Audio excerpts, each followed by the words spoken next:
अभिज्ञान शाकुंतलम नामक नाटक हम लोग पढ़ रहे थे। इसमें नाटक का दृश्य वहाँ तक पहुँच चुका था जब सारथी को दुष्यंत कहते हैं कि लगाम ढीली कर दो जिससे यह मृग जो है हमारी पहुँच के अंदर आ जाए, और फिर सारथी लगाम को ढीली करता है और वो कहता है, ढीली करने के बाद जब घोड़े तीव्र गति से दौड़ने लगते हैं तो वो कहता है कि ये घोड़े लगाम के ढीली करने से अपने शरीर के अग्रभाग को चौड़ा किए हुए या फैलाए हुए और निश्चल चमर शिखा वाले और कानों को ऊपर किए हुए अपने द्वारा उठाई गई या खुरों की आहट से उठाई गई धूल को भी अलंघनीय करते हुए मानो मृग के गति को, मृग के वेग को जो है मृग के वेग को नहीं सह रहे हैं या मृग के वेग को तिरस्कृत कर रहे हैं। तो यहाँ तक जो है हम लोग नाटक देख चुके थे, ये दृश्य यहाँ तक जो है बीत चुका था। इसके आगे फिर हम लोग देखेंगे जब इस तरह से उसने कहा राजा से, सारथी ने कहा, और घोड़े तेज गति से दौड़ रहे हैं और अपने खुर के द्वारा उठाई गई धूल जो ठोकर खा करके आगे धूल जा रही है उसको भी वो घोड़े अपनी इतनी वेग में है कि उसको भी जो है पीछे छोड़ देते हैं, यानी धूल आगे घोड़ों से जा ही नहीं पाती, फिर ठोकर लगता, फिर आगे जैसे धूल जाती है तब तक घोड़े आगे चले जाते हैं। और यह क्यों है? क्योंकि घोड़े जो है मृग के वेग को सहन नहीं कर पा रहे, इसलिए बहुत तीव्र गति से ये जो है दौड़ रहे हैं। तो ऐसा जब वो राजा से कहता है सारथी, तो राजा कहते हैं सत्यम। सत्यम का अर्थ है कि ठीक ही है, तुमने ठीक ही कहा या तुम ठीक कह रहे हो, सच है। अतीत्य हरितो हरीश वर्तन्ते वाजिना। कह रहे राजा कि हरितो हरीश, हरितः सूर्य, हरीश इंद्र। अतीत्य, अतीत्य का अर्थ है अतिक्रमण कर रहे हैं, वाजिना का अर्थ है ए मेरे घोड़े। तो राजा कह रहे हैं कि तुम सच कह रहे हो कि अतीत्य हरितो हरीश, हरिता का अर्थ है ये घोड़े, या बाजिना, बाजिना का अर्थ है घोड़े, हरिता, हरिता का अर्थ है सूर्य के घोड़ों का, और हरीश और इंद्र के घोड़ों का। अतीत्य का अर्थ है अतिक्रमण करते हुए, यानी उनसे भी तीव्र दौड़ते हुए, वर्तन्ते का अर्थ है ये विद्यमान है या दौड़ रहे हैं। तो कह रहे हैं कि तुम ठीक कह रहे हो कि ये मेरे घोड़े जो है सूर्य के घोड़ों और इंद्र के घोड़ों को का भी अतिक्रमण करते हुए दौड़ रहे हैं। अब इसीलिए जो है हरित शब्द का अर्थ होता है, हरित शब्द का अर्थ है सूर्य, मार्तंड, और हरीश का अर्थ है इंद्र। तो इसीलिए आता है जो है सूर्य के घोड़े के लिए जो है आता है हरिदस, हरिदस, हरित का कदा हो गया हरिदस, सूर्य का घोड़ा, और इंद्र के घोड़े के लिए आता है हरिहया। ये वेद में भी मिलता है, वेद में भी इसका उल्लेख जो है हुआ है। तो हरिदस, हरिहया। आगे फिर देखिए जब वो कहता है कि मेरे घोड़े सूर्य और इंद्र के घोड़ों को भी अतिक्रमित करके दौड़ रहे हैं, फिर कारण बताता है। राजा कह रहा कि तथा ही, क्योंकि, तथा ही, आगे कह रहा तथा ही क्योंकि, अब कारण बता रहा कैसे जो है इंद्र के और सूर्य के घोड़ों को मेरे घोड़े अतिक्रमित कर रहे हैं। कह रहा तथा ही क्योंकि यदा लोके सूक्ष्मं व्रजति सहसा तद विपुलतां यदधा विच्छिन्नं भवति कृत संधानं नियुतत प्रकृत्या यद वक्रम तदपि समरेखम नयनयोर न मे दूरे किंचित क्षणमपि न पार्श्वे रथ जवात। देखिए कह रहा है कि तथा क्यों उसको लग रहा है कि मेरे घोड़े इंद्र और सूर्य के घोड़ों का अतिक्रमण करके दौड़ रहे हैं। कह रहा कि यदा लोके सूक्ष्मम व्रजत, राजा कह रहा है कि यद जो आलोके दृष्टिपथ में जो दिखाई दे रहा है क्या सूक्ष्म बहुत छोटा व्रजति प्राप्नोति। तो यद आलोके सूक्ष्मम व्रजति जो देखने में सूक्ष्म प्रतीत हो रहा है प्राप्त हो रहा है या छोटा दिखाई दे रहा है, सहसा अचानक ही वही वस्तु क्या हो जा रही है तद सहसा तद अचानक ही तत् वही वस्तु विपुलताम विशालता को प्राप्त हो जाती है। तो जो देखने में जो वस्तु छोटी दिखाई देती है अचानक ही वही वस्तु बड़ी दिखाई देने लगती है। ऐसा क्यों होता है? कभी कभी आप यात्रा रेल आदि से किए होंगे, बस आदि से किए होंगे या विमान से कोई यात्रा किया हो, तो रेल से जैसे यात्रा किए हैं बहुत दूर देख रहे हैं तो कोई ट्रैक्टर, कोई व्यक्ति, कोई बाग, कोई गांव ऐसा लगता है बड़ा छोटा। विमान से देखते हैं नीचे बड़ा छोटे छोटे शहर, छोटे छोटे घर दिखाई देते हैं। क्यों? क्योंकि वो दूर है, बहुत दूर है, लेकिन वेग इतना तेज है उस रेलगाड़ी का या यान का कि वो अचानक जब वहां पहुंच गया तो जो छोटा दिखाई दे रहा था वो क्या हो गया? क्या हो गया? बड़ा दिखाई देने लगा। तो इसीलिए कह रहे हैं क्योंकि अंतिम में है, देखिए इसमें रथ जवात, अंतिम पद है रथ जवात। रथ जवात का अर्थ है रथ के वेग के कारण, जो मेरा रथ है इसके वेग के कारण, अत्यधिक तीव्र गति के कारण यदा लोके सूक्ष्मम व्रजत, जो दिखाई देने में छोटा प्राप्त होता है या दिखाई देता है, यानी जो वस्तु छोटी दिखाई देती है सहसा तद विपुलताम, अचानक ही वही वस्तु क्या हो जाती है? विपुलताम का अर्थ है बड़ी हो जाती है। क्यों? क्योंकि रथ उतने बहुत शीघ्रता से उस वस्तु के पास पहुंच जाता है, जो छोटी वस्तु थी वो क्या हो गई? बड़ी दिखाई दे रही। कारण कि यदब्धा विच्छिन्नम भवति कृत संधानम तत्, और कह रहे कि अद्धा का अद्धा, देखिए यद अद्धा का अर्थ है यहाँ वस्तुतः, वस्तुतः यद जो वस्तु, वस्तुतः जो वस्तु विच्छिन्नम भवति विच्छिन्नम भवति का अर्थ है कि छिन्न भिन्न, विभक्त या टूटी हुई, जो वस्तु जो है विच्छिन्न है, टूटी हुई है, छिन्न भिन्न है। जो रथ पर बैठा हुआ राजा कह रहा कि अद्धा वस्तुतः यद विच्छिन्नम, जो वस्तु विच्छिन्न है, टूटी फूटी दिखाई दे रही है, कृत संधानम युग तत्, यू मानो तत् वही वस्तु, कृत संधानम युग मानो कृत संधान का अर्थ है जुड़ गई हो, जैसे एक हो गया हो। जो वस्तु छिन्न भिन्न विभक्त दिखाई दे रही है मानो वो जुड़ गया। ये कैसे?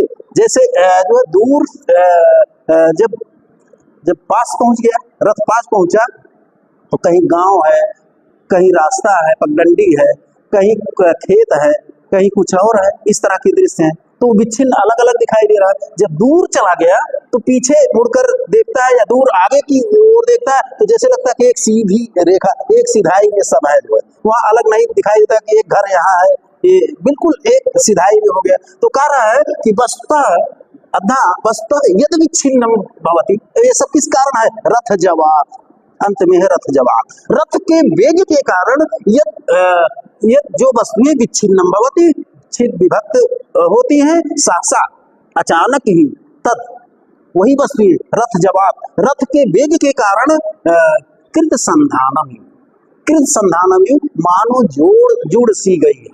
जो अलग अलग दिखाई दे रही थी, नदी पहाड़ आदि आदि अलग दिखाई दे रहे थे, मानो देखने पर जो है अचानक रथ के वेग के कारण पीछे जैसे लगता कि एक में सब जुड़ गए। और फिर कह रहा कि प्रकृत्या यद वक्रम, प्रकृति का अर्थ है स्वभावतः, स्वाभाविक रूप से, यद वक्रम जो मार्ग, जो मार्ग स्वभावतः जो मार्ग, वक्रम का अर्थ है, वक्र का अर्थ होता है टेढ़ा, ऋजु का अर्थ होता है सरल या सीधा, वक्र रेखा, ऋजु रेखा अपने रेखा गणित में पढ़ा, ठीक ना।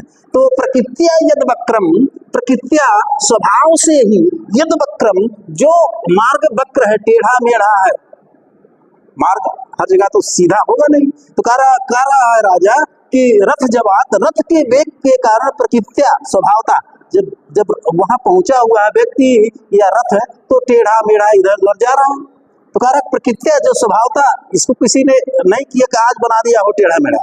तो प्रकृत्या यद वक्रम, स्वभाव से जो मार्ग टेढ़ा मेढ़ा है, कह रहा कि तदपि वह भी, यानी वही मार्ग समरेखम नयनयोः, नयनयो द्वयो नयनयो, मेरे नेत्रों को समरेखम, एक सिधाई में दिखाई देने लगता है।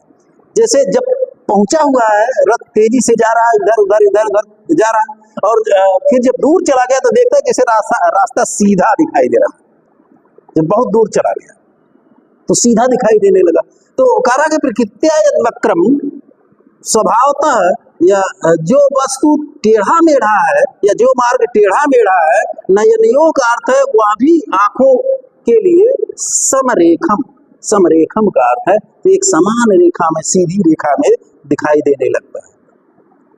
कारा की न में दूरे किंचित क्षणम, कारा की रथ जवात, रथ के वेग के कारण, रथ के तीव्र गति के कारण में मेरे लिए किंचित, किंचित का अर्थ है कुछ भी वस्तु, किंचित कोई भी वस्तु, क्षणम क्षण भर के लिए, ना दूरे, ना दूरे मेरे लिए, ना में दूरे मेरे लिए कोई वस्तु क्षण भर के लिए भी दूर नहीं है। क्यों? क्योंकि जो दूर है वहां रथ इतनी वेग चल रहा है कि वो पास में आ गया। कारा कि ना में दूरे किंचित क्षणमपि, क्षण भर के लिए कोई भी वस्तु मेरे लिए दूर नहीं है, ना पार्श्व और ना तो पास ही है, ना तो पास ही है, क्योंकि आगे रथ बढ़ गया तो क्या हो गया, पीछे छूट गया। तो कह रहा है कि जो है ना पार्श्व और ना तो पास ही है। तो ये शब्दार्थ हो गया। एक बार फिर इसको हम देख लेते हैं। अंतिम में है इस छंद के रथ जवाब, रथ जवाब, इसमें शिखरणी छंद है। रसई रसई रुद्रई छिन्ना यमन सबला गा शिखरणी, छिन्नम भवति कृत संधानम तत् प्रकृत्या यद वक्रम तदपि समरेखम नयनयोर न मे दूरे किंचित क्षणमपि न पार्श्वे रथ जवाब। रथ जवाब, रथ के वेग के कारण, कह रहा है कि रथ के वेग के कारण यत जो वस्तु आलोके दृष्टपथ में सूक्ष्मम, सूक्ष्मम का अर्थ है सूक्ष्म दिखाई देती है, छोटी दिखाई देती है, तत् वही वस्तु सहसा अचानक ही विपुलताम व्रजत, विपुलताम व्रजति यानी बड़ी दिखाई देने लगती है, बड़ी प्रतीत होने लगती है। क्यों? क्योंकि रथ वहां पहुंच चुका। अब फिर कह रहा है कि यत और जो अद्धा वस्तुता, वस्तुतः जो वस्तु विच्छिन्नम, विच्छिन्नम का अर्थ है विभक्त है, खंड खंड दिखाई देती है। कह रहा है कि तत्कृत संधानम यु, वही वस्तु कृत संधानम यु, मानो जोड़ सी दी गई हो, उसका संधान कर दिया गया, उसको जोड़ दिया गया, जुड़ी हुई दिखाई देने लगती। यत प्रकृत्या वक्रम, और यत जो वस्तु प्रकृत्या या जो मार्ग प्रकृत्या स्वभावतः वक्रम टेढ़ा मेढ़ा है, कह रहा है कि तदपि, तदप वही मार्ग भी नयनयो समरेखम, नयनयो समरेखम मेरे नेत्रों को एक समान रेखा में दिखाई देने लगता है। यानी जो स्वभावतः मार्ग टेढ़ा मेढ़ा है वह अचानक ही वही मार्ग एक सीधे में दिखाई देने लगता है। फिर कह रहा है कि क्षणमपि किंचित न में दूरे न पार्श्वे, क्षण भर के लिए भी किंचित यानी कोई भी वस्तु न में दूरे, न में दूरे मुझसे दूर नहीं है, न पार्श्वे और ना तो मेरे समीप में।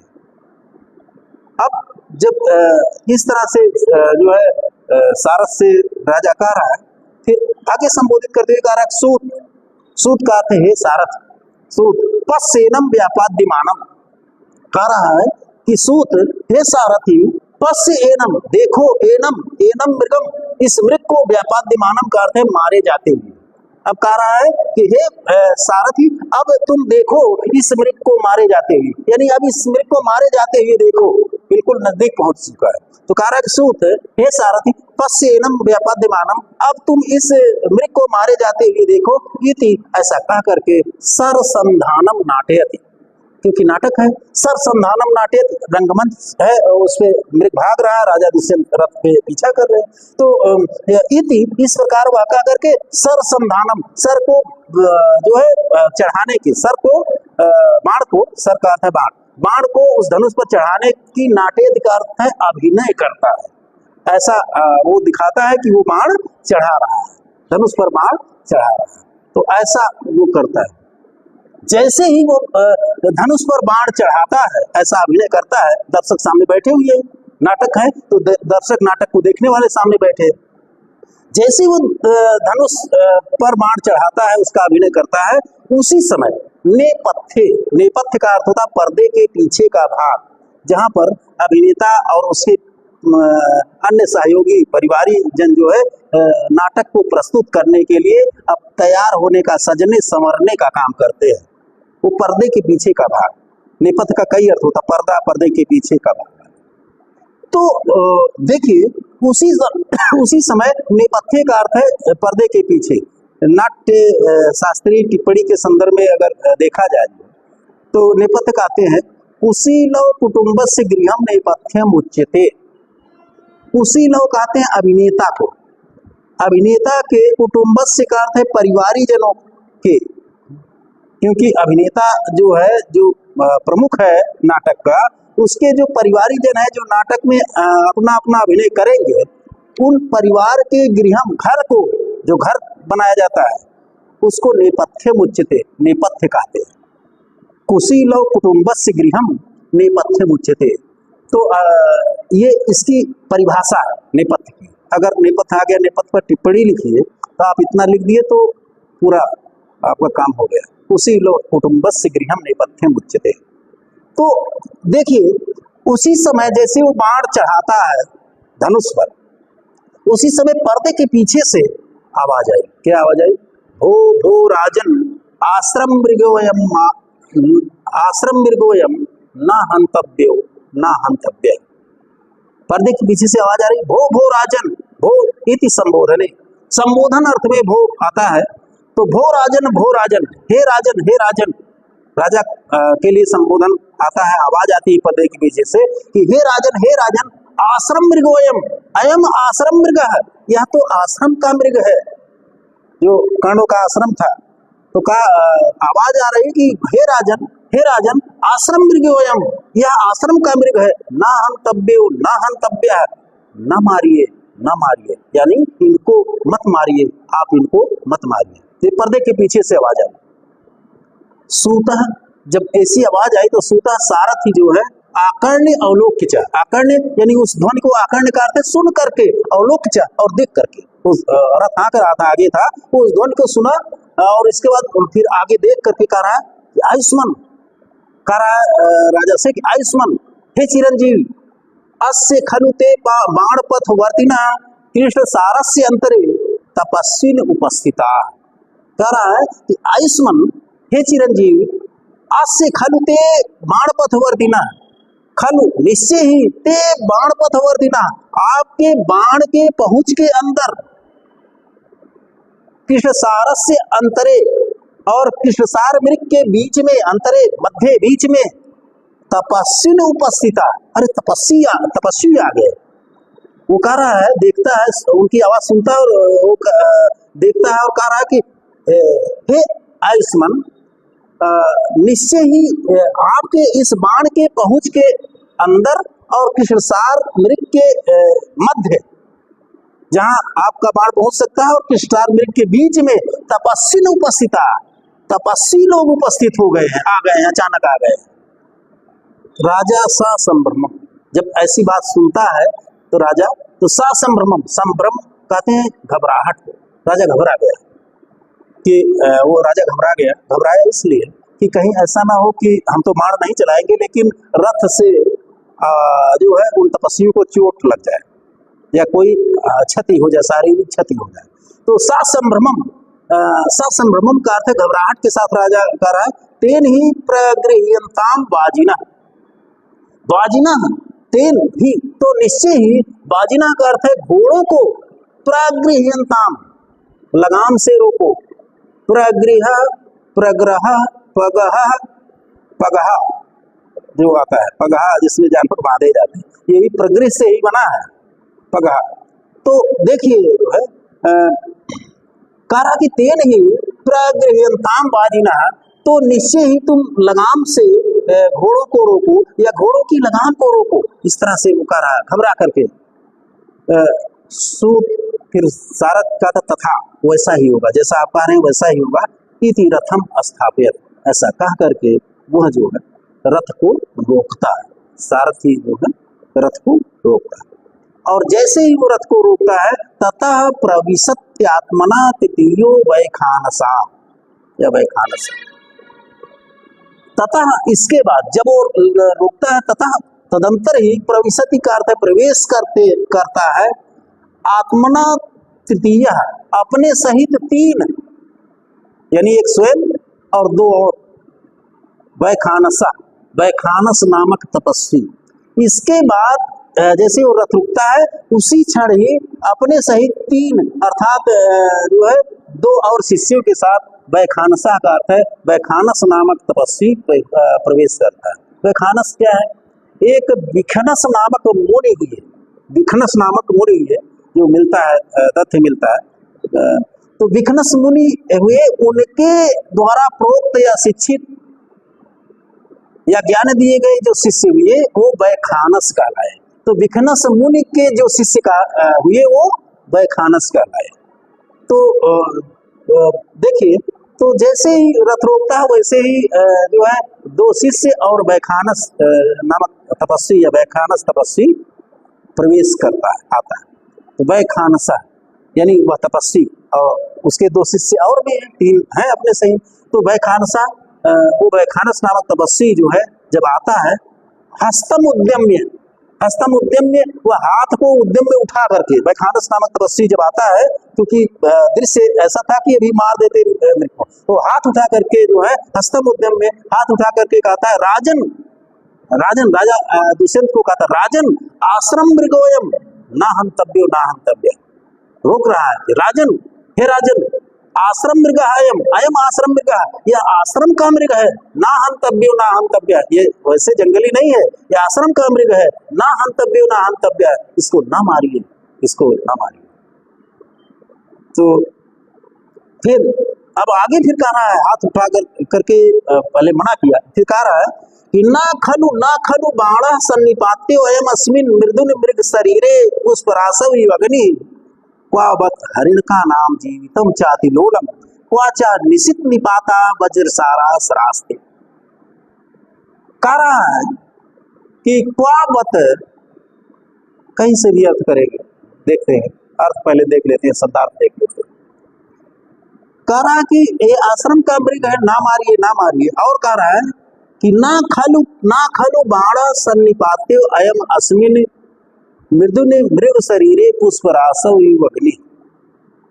कह रहा कि ना खलु ये जो है निश्चय बोधक अव्यय होता है, लेकिन अव्यय जो है अर्थ के अनुसार अपना अर्थ देते हैं, उनका कोई निश्चित अर्थ नहीं होता। अव्यय पद जो होते हैं वो जैसा अर्थ है उसी के अनुसार अपना अर्थ देते हैं। तो ना खलु बाणः सन्निपात्यो अयम अस्मिन् मृदुने मृग शरीरे, अयम बाण अग्नि ही, देखिए अंतिपुष्प राशि अग्नि, अग्नि ही अयम बाण। आग का क्या गुण है? आग में दाहकता होती है, आग क्या करती है? जला देते हैं। तो उनके बाण के लिए कह रहा है कि अग्नि ही अयम बाण, अग्नि के समान विनष्ट करने वाले, विनाश करने वाले अयम बाण, इस बाण को पुष्प रासवयु, पुष्प के ढेर के समान, मृदुनि कोमल मृग शरीर, मृग के शरीर पर जैसे फूल का ढेर हो उस तरह से एक कोमल मृग का शरीर है। तो ऐसे अपने इस अग्नि के तुल्य अयम इस बाण को ना खलु सन्निपात्य, ना खलु सन्निपात्य, वस्तुतः ना मारिए या ना चलाइए। जो मृग हैं उनके लिए कहा गया कि पुष्प रासव यु मृदुनि, फूल के ढेर के समान कोमल शरीर वाले मृग शरीर, मृगों के शरीर पर अग्नि यु अयम बाण, अग्नि के समान अपने इस बाण को ना खलु सन्निपात्य, मत चलाइए, बसता आप मत चलाइए। फिर कह रहा है कि क्वाबत हरिण का नाम जीवितम चाति लोलम, बत अव्यय, यह भी अव्यय है, बत अव्यय खेद के लिए आता है, दुख के लिए आता है। तो बत दुख की बात है, कह रहा कि दुख की बात है, खेद का विषय है कि क्वा कहाँ पर, हरिण का नाम इन हिरणों का, मृगों का, अतिलोलम जीवितम च, अतिलोलम अत्यधिक, लोलम चंचलम, अत्यधिक चंचल, जीवितम जीवन। कहाँ तो इन हिरणों का, दुख की बात है, खेद की बात है कि कहाँ की इन हिरणों का अत्यंत चंचल जीवन, और कारक क्वा, और कहाँ च क्वाच, और कहाँ निशित निपाता, निशित निपाता का अर्थ है, निशित का अर्थ है तीक्ष्ण, निपात का अर्थ है प्रहार करने वाले, तीक्ष्ण प्रहार करने वाले, वज्रसारा, वज्रसारा वज्र के समान कठोर, सरास्ते तेसरा आपका यह बाण, कहाँ तो मृगों का अतिचंचल जीवन, और कहाँ आपका यह वज्र के तीक्ष्ण प्रहार करने वाला, वज्र के समान अत्यंत कठोर, सरास्ते आपका यह बाण। कोई मेल ही नहीं है। इसलिए कह रहा है कि इस पुष्प राशि के तुल्य कोमल मृगों के शरीर पर अग्नि के तुल्य अपने इस बाण को न सन्निपात्य मत चलाइए, मत चलाइए। तो रोक रहा है इस तरह से। अब फिर आगे कर रहा है, आगे बढ़े, आगे फिर कह रहा है कि तत्, इसलिए तत् साधुकृत संधानम प्रतिसंघर्षायकम आर्त त्राणाय वह शस्त्रम ना प्रहर्तुम अनागस। 11वां कह रहा है, फिर वो व्याख्यानस कह रहा है कि तत् इसलिए साधुकृत संधानम, साधुकृत संधानम, साधुकृत भली भांति, कृत संधानम सरसंधान को, जो बाण आपने चढ़ाया है, जो सरसंधान किया है, बाण जो है धनुष पर जो चढ़ाया है, तत् इसलिए साधुकृत संधानम, अच्छी प्रकार से चढ़ाए हुए बाण को, या बाण को, सायकम, सायकम, सायक का अर्थ भी बाण होता है, सायकम, उस बाण को प्रतिसंहर, प्रतिसंहर का अर्थ है उतार लीजिए, धनुष पर इसलिए अच्छी तरह से चढ़ाए हुए इस अपने बाण को क्या कर लिए, प्रतिसंहर का अर्थ है उतार लीजिए। क्योंकि कह रहा है कि वह शस्त्रम, वह, ये सुमद का बहुवचन है जो आदर सूचक है, वह शस्त्रम, आपका, राजा के लिए कह रहा है, आदर के लिए ये प्रयोग हो गया कि वह शस्त्रम, क्योंकि आपका शस्त्र, आपका शस्त्र आर्त त्राणाय, आर्त का अर्थ है पीड़ितों की, त्राणाय रक्षा के लिए, क्योंकि आपका, क्यों आप राजा हैं, आप राजा है, तो इसलिए कह रहा कि वह शस्त्रम, आपका शस्त्र आर्त त्राणाय, पीड़ितों की रक्षा के लिए, त्राण के लिए है, न प्रहर्तुम अनागस, अनागस का अर्थ होता है जो अपराध नहीं किए हैं, यानी निरपराधों के प्रहर्तुम, मारने के लिए ना, नहीं, आपका शस्त्र पीड़ितों की रक्षा के लिए है, निरपराधों को मारने के लिए नहीं। तो इसलिए कह रहा है कि तत् इसलिए साधुकृत संधानम सायकम, अच्छी तरह से चढ़ाए हुए बाण को प्रतिसंहर, प्रतिसंहर का अर्थ है आप उतार लीजिए, क्योंकि वह शस्त्रम, आपका शस्त्र आर्त त्राणाय, आर्त त्राणाय का अर्थ हो गया पीड़ितों की, दुखियों की रक्षा के लिए होता है, अनागसिक, निरपराधों के प्रहर्तुम, ना, प्रहार के लिए नहीं, ये निरपराधों को मारने के लिए नहीं। तो इस तरह से वो जो है कहता है व्याख्यानस जो है। तो राजा जब ये बात सुनते हैं उस तपस्वी की, व्याख्यानस तपस्वी की, तो कहते एस प्रतिसंगिता, एस, यह प्रतिसंगिता उतार लिया, ठीक है कि मैं उतार लिया, एस, इसको, यह यानी यह बाण जो है प्रतिसंगिता उतार लिया, यानी जो धनुष पर बाण चढ़ाया हुआ था उतार लिया, कहते हमने बाण उतार लिया। इति यथोक्तम, इस प्रकार, यथोक्तम, यथा उत्तम, जैसा राजा कहता है, करोति, उस तरह से करता है, यानी धनुष पर से बाण को उतार लेता है।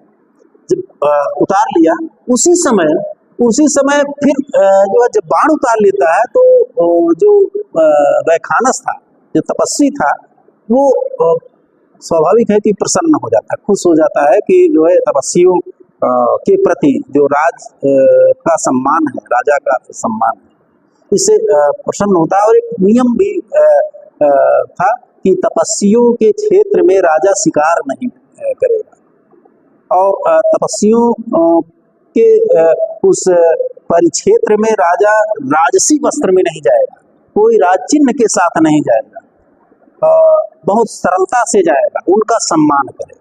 तो प्राचीन जो है राज्य व्यवस्था में ये था। तो वो जो है वैखानस जब राजा उतार लेते हैं बाढ़ को, तो वैखानस कहता कि सदृशम एतत् पूर्व वंश प्रदीपस्य भवता।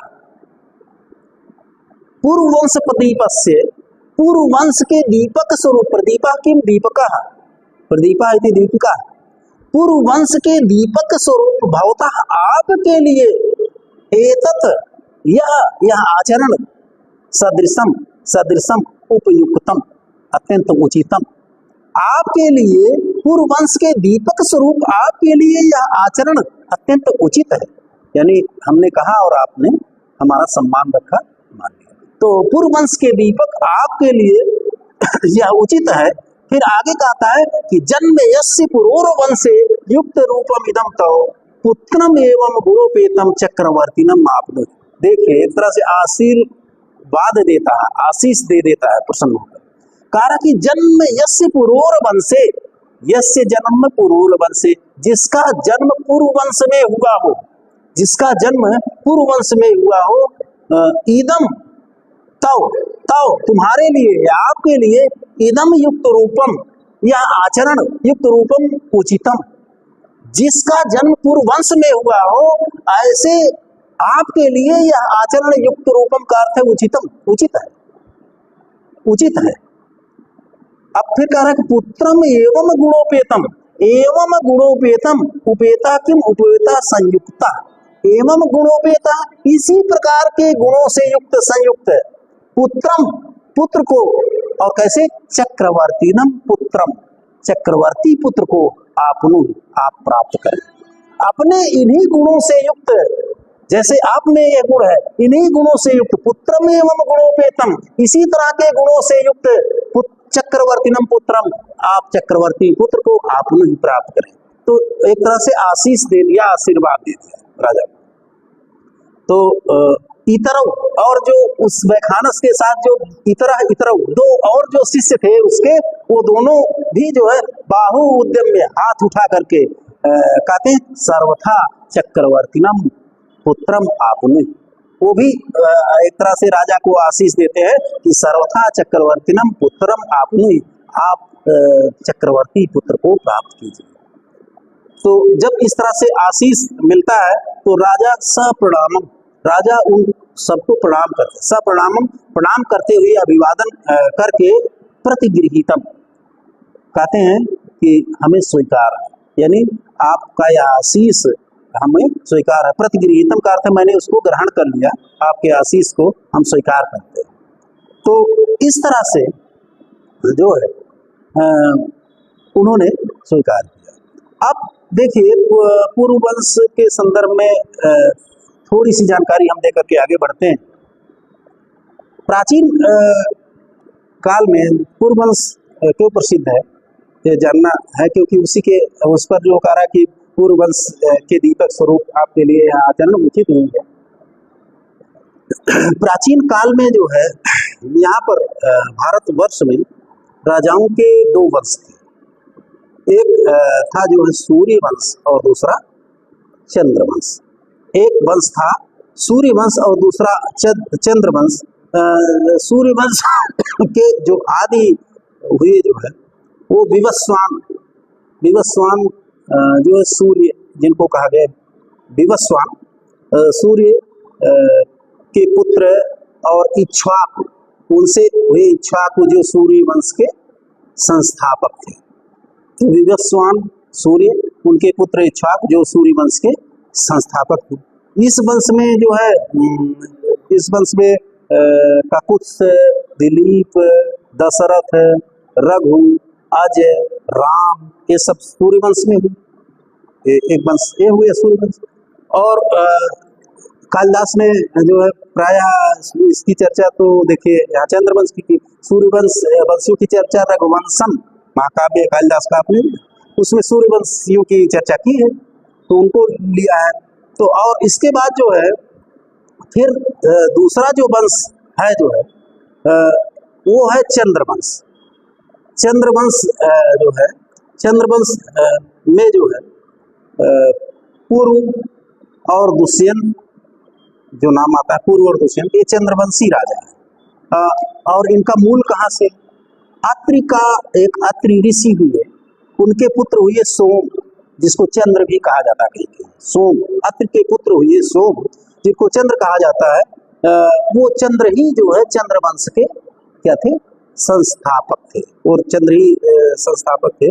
और इस वंश में बाद में जो है सोम के बाद जो है बुद्ध हुए, पुरुरवा हुए, बुद्ध हुए, पुरुरवा हुए, आयु हुई और ययाति हुए, चंद्रवंशी राजा हुए, ययाति हुए। ययाति जो है, ययाति के 5 पुत्र हुए। इनमें चंद्रवंशियों में जो ययाति थे उनके 5 पुत्र हुए, और 5 पुत्र हुए। एक बार जो है 5 पुत्रों में पूर्व से तंसु, फिर अनिल, फिर दुष्यंत, फिर भरत, ये आगे संतति आती है। तो ये आज के 5 पुत्र हुए जो है। एक बार जो दानवों के गुरु थे शुक्राचार्य, एक पौराणिक कथ्य आता है, दानवों के गुरु थे शुक्राचार्य, उन्होंने जो है ययाति को अभिशाप दे दिया कि तुम युवावस्था में ही वृद्ध हो जाओ, बूढ़े हो जाओ। और फिर बहुत अन्य विनय करने के बाद कहा कि ठीक है, तुम चाहो तो अपने 5 पुत्रों में से किसी को अपनी वृद्धावस्था दे सकते हो। अब जब ययाति अपने 5 पुत्रों से कहने लगा कि कौन मेरी वृद्धावस्था को, असमय वृद्धावस्था को लेने को तैयार होगा, कोई तैयार नहीं हुआ, तो उसमें पूर्व तैयार हुआ, आज्ञाकारी और था जो, तो पूर्व तैयार हुआ, इसलिए जन्मेजय पुरोर वंशे, तो उसमें पूर्व तैयार हुआ। और जब वो तैयार हो गया तो कौन पिता चाहेगा कि उसका बेटा युवावस्था में ही जो बाल वृद्ध हो जाए, बचपन में ही बूढ़ा हो जाए। तो प्रसन्न हो गया और फिर जो उसको वृद्धावस्था से मुक्त कर दिया। वृद्धावस्था, अपनी वृद्धावस्था दिया नहीं उसने। तो जो है वही जो है, वही पूर्व वंशी जो है, दुष्यंत, भरत आदि ये पूर्ववंशी है, ये कथानक जो आता है। और पुत्र, एक पद्म पुराण है, उसमें पुत्र के लिए आया कि पुम नाम नरकात त्रायते यस्मात् पितरम, या पुम नाम नरकात यस्मात् त्रायते पितरम सपुत्र। जो पुम नामक नरक से पिता को की रक्षा करता है, त्रायते रक्षा करता है, वह पुत्र कहलाता है। वो पद्म पुराण एक आता है। और फिर बाद में जो है स्मृत ग्रंथों में, धर्मशास्त्रों में भी पुत्र की अलग अलग व्याख्या हुई, वो फिर अलग हो जाता है। किसको? आर्य पुत्र, आर्य ये जो है आदर सूचक, श्रेष्ठ, ठीक है।